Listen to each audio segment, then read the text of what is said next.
Hey friends, welcome to my channel.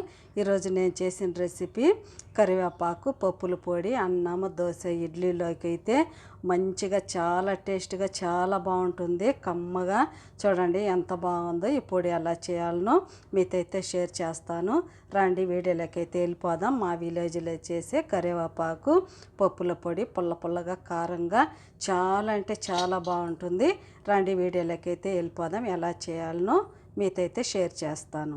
ఇప్పుడు ముందుగా కరివేపాకు పప్పుల పొడికి అయితే ఒక 2 గుప్పిళ్ళంతా కరివేపాకు చూడండి ఈ విధంగా బాగా కడిగి కాసేపు ఆరబెట్టుకున్నాను. తడి లేకుండా, తడి ఉంటే కనుక మనం ఫ్రై చేసేటప్పుడు అయితే కరివేపాకు ఫ్రై అవ్వదు. బాగా ఈ విధంగా తడి లేకుండా చూడండి నీట్గా ఆరబెట్టుకోవాలి. పొడి బట్ట పైన వేసుకొని ఆరబెట్టి క్లీన్గా చూడండి ఈ విధంగా అయితే ఉంచుకున్నాను. ఇప్పుడు ఇందులో కావాల్సినవి ఏంటంటే చూడండి, నేను కొద్దిగా కారానికి సరిపడా ఎండుమిర్చి అయితే తీసుకున్నాను. ఒక 10 ఎండుమిర్చి తీసుకొని ఇలా తుంపి పెట్టుకోవాలి, ఎందుకంటే గింజలన్నీ బాగా ఫ్రై అవుతాయి. ఒక 3 స్పూన్లు అయితే ధనియాలు తీసుకున్నాను. 1 స్పూను జీలకర్ర తీసుకున్నాను. ఒక అరకప్పు అయితే మినపప్పు తీసుకున్నాను. ఒక అరకప్పు అయితే పచ్చిశనగపప్పు తీసుకున్నాను. ఈ పప్పులు వేయడం వల్ల పొడి చాలా బాగుంటుంది. ఇప్పుడైతే ముందుగా మనం ఇవన్నీ రెడీ చేసుకున్నాం కదా, ముందుగా మనము కరివేపాకుని ఫ్రై చేసుకుందాం. స్టవ్ వెలిగించుకొని ఒక ప్యాన్ అయితే పెట్టేసాను. ఇప్పుడు ఇందులో మనం కరివేపాకు ఫ్రై చేసుకునేదానికి ఒక 2 స్పూన్లు అంతా ఆయిల్ వేసుకోవాలి. ఆయిల్ కొద్దిగా హీట్ అయిన తర్వాత కరివేపాకు వేసుకొని ఫ్రై చేసుకుందాం. ఆయిల్ అయితే హీట్ అయిపోయింది. ఇప్పుడు మనం అంత ఒకసారి వేసుకోకుండా కొద్ది కొద్దిగా వేసుకొని ఫ్రై చేసుకోవాలి. అంత ఒకసారి వేస్తే ఫ్రై అవ్వదు.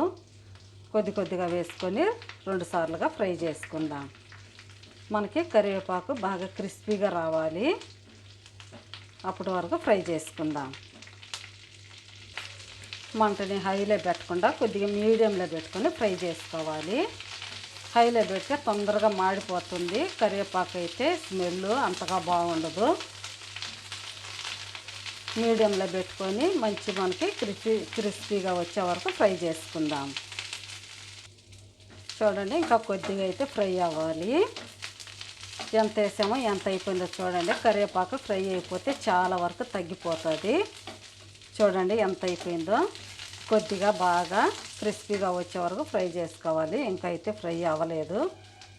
చూడండి పచ్చిగా ఉంది కదా, ఇంకా కొద్దిగా ఒక 2-3 నిమిషాలు ఫ్రై చేసుకుందాం. సిమ్లోనే పెట్టుకొని ఫ్రై చేసుకోవాలి. చూడండి ఇక్కడ చూపించిన విధంగా ఫ్రై అయితే సరిపోతుంది. మంచి కలర్ కూడా వచ్చింది. చూడండి ఈ విధంగా వస్తే సరిపోతుంది. ఇప్పుడు చూడండి ఇలా నలిపితే ఇలా రావాలి క్రిస్పీగా. ఈ విధంగా ఫ్రై అయితే సరిపోతుంది. ఇప్పుడైతే మనం స్టవ్ కట్టేసేసుకొని ఈ కరివేపాకుని పక్కన ఉంచుకుందాం. ఇప్పుడు కరివేపాకు తీసేసి అదే ప్యాన్ అయితే పెట్టాను. ఇప్పుడు మళ్ళీ మనం ఇందులో 1 స్పూను ఆయిల్ వేసుకుందాం. ఆయిల్ వేసుకొని మనం ఇందులోకి పప్పులు వేసుకొని ఫ్రై చేసుకుందాం. ఇప్పుడు ఇందులోకి మినపప్పు వేసేసుకుందాము. పచ్చిశనగపప్పు కూడా వేసేసుకుందాము. వేసేసుకొని మంచి కలర్ వచ్చే వరకు ఫ్రై చేసుకుందాం.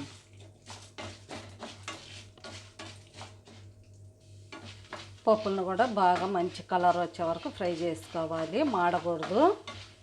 మాడకుండా బాగా అటు ఇటు తిప్పుకుంటూ మంచి కలర్ వచ్చే వరకు, బ్రౌన్ కలర్ వచ్చే వరకు ఫ్రై చేసుకోవాలి. ఒక 2-3 నిమిషాలకే ఫ్రై అయిపోతుంది పప్పులు. చూడండి ఇక్కడ చూపించిన విధంగా పప్పులు ఏ విధంగా ఫ్రై అయితే సరిపోతుంది. మంచి లైట్ కలర్ వచ్చింది కదా, మనకి ఇంకా ఆరేకుంది, పప్పు కలర్ చేంజ్ అవుతుంది. ఇప్పుడైతే మనం ఈ ఫ్రై చేసుకున్న పప్పుని ఒక బౌల్లోకి తీసేసుకుందాం. పప్పులన్నీ తీసేసాను. చూడండి పప్పులు ఫ్రై అవ్వంగా ఇంకా కొద్దిగా ఆయిల్ ఉండిపోయింది కదా, ఇప్పుడు ఇందులోనే మనము ఎండుమిర్చి, ధనియాలు, జీలకర్ర వేసేసుకొని ఇది కూడా సేమ్ అలాగే ఫ్రై చేసుకోవాలి. ఇవి కూడా బాగా మనకి మంచి కలర్ వచ్చే వరకు ఫ్రై చేసుకోవాలి. ఎండుమిర్చి బాగా క్రిస్పీగా వచ్చే వరకు ఇవి తొందరగానే ఫ్రై అయిపోతాయి. చూడండి ఎండుమిర్చి, ధనియాలు, జీలకర్ర కూడా బాగా ఫ్రై అయిపోయింది. ఈ కలర్ వస్తే సరిపోతుంది. ఇప్పుడు స్టవ్ అయితే కట్టేసుకొని ఇవి కూడా పక్కన పెట్టేసుకుందాం. చూడండి అన్నీ అయితే ఫ్రై చేసి నేను ఒక 2-3 నిమిషాలు చల్లగా ఆరబెట్టుకున్నాను. వేడి మీద అయితే మనం మిక్సీ పట్టలేం కదా. ఇప్పుడైతే చూడండి బాగా చల్లారిపోయింది. ఇప్పుడైతే మనం ఒక మిక్సీ జార్ తీసుకొని ముందుగా పప్పులు వేసుకుందాము. పప్పులన్నీ ఇందులోకి వేసేసుకోవాలి. వేసుకొని ఇప్పుడు ఇందులోకి సరిపడా ఉప్పు వేసుకుందాము. ముందుగా ఉప్పు వేస్తే పప్పులు కూడా తొందరగా మెదిగిపోతుంది. ఉప్పు వేసుకొని ఇందులోకి చూడండి చింతపండు వేసుకోవాలి. గింజలు పీచులన్నీ లేకుండా ఈ విధంగా ఇలా చిన్న చిన్న ముక్కలుగా చేసుకొని వేసుకోవాలి. వేసుకొని ఇప్పుడు మనం మూత పెట్టుకొని కొద్దిగా మిక్సీ పట్టుకుందాం. చూడండి పప్పులు చింతపండు ఉప్పు వేసి మిక్సీ అయితే పట్టేసాను. ఈ విధంగా అయితే ఉండాలి. మనం చింతపండు పప్పులు వేస్తేనే తొందరగా మెదుగుతుంది. మనం కరివేపాకు వేసినప్పుడు వేస్తే చింతపండు మెదగదనమాట. ఈ విధంగా కొద్దిగా బరగ్గా ఉండాలి. అప్పుడే మనం తినేటప్పుడు పప్పులు కరకరలాడుతూ బాగుంటుంది.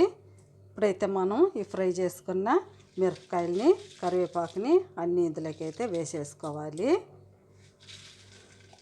అన్నీ వేసేసుకోవచ్చు. ఇప్పుడైతే మూత పెట్టేసుకొని మళ్ళీ మిక్సీ పట్టుకుందాం. చూడండి ఎంత బాగా అయితే మెదిగిపోయింది. ఈ విధంగా ఉండాలి. ఎక్కువ మెత్తగా కూడా వేసుకోకూడదు. చూడండి ఈ విధంగా వేసుకున్న తర్వాత ఇప్పుడు మనము ఇప్పుడే ఉప్పు చూసుకోవచ్చు. కొద్దిగా ఉప్పు సాలకపోతే మళ్ళీ కొద్దిగా వేసుకొని ఇంకోసారి మిక్సీ పట్టుకోవచ్చు. ఇప్పుడు ఇందులోకి మనం వెల్లుల్లిపాయలు వేసుకోవాలి. పొట్టుతోటే వేసుకోవాలి. వేసేసుకొని కొద్దిగా బరగ్గా మళ్ళీ మిక్సీ పట్టుకుందాం. చూడండి వెల్లుల్లిపాయలు కూడా వేసుకొని ఈ విధంగా బరగ్గా పట్టేసుకోవాలి. అయిపోయింది. ఒక నెల రోజులైనా నిల్వ ఉంటుంది. ఈ విధంగా కనుక చేసుకుంటే ఇడ్లీ దోశ అన్నంలోకి అయితే చాలా బాగుంటుంది. ఇప్పుడైతే ఒక బౌల్లోకి అయితే తీసుకుందాం. గాజు సీసాలు వేసి పెడితే ఒక నెల రోజుల పాటైనా అలాగే ఉంటుంది. ఇప్పుడైతే మనం ఒక బౌల్లోకి అయితే తీసేసుకుందాం. అయిపోయింది. నేనైతే ఒక బాక్స్లోకి తీసుకున్నాను. గాజు సీసాలో వేసి పెట్టుకుంటేనే బాగుంటుంది. మాకైతే తొందరగా అయిపోతుంది కాబట్టి ఈ విధంగా నేను బాక్స్లో వేసుకున్నాను. అయిపోయింది. పప్పుల కరివేపాకు పొడి పుల్ల పుల్లగా కారంగా చాలా అంటే చాలా బాగుంటుంది. ప్లీజ్ నా ఛానల్ మీకు కనుక నచ్చితే సబ్స్క్రైబ్ చేయండి, సపోర్ట్ చేయండి, ఇతరులకు షేర్ చేయండి. బాయ్. మళ్ళీ ఇంకొక వీడియోలో అయితే కలుద్దాం. మీకు ఎలా అనిపించిందో నాకైతే కామెంట్లో తెలపండి. బాయ్.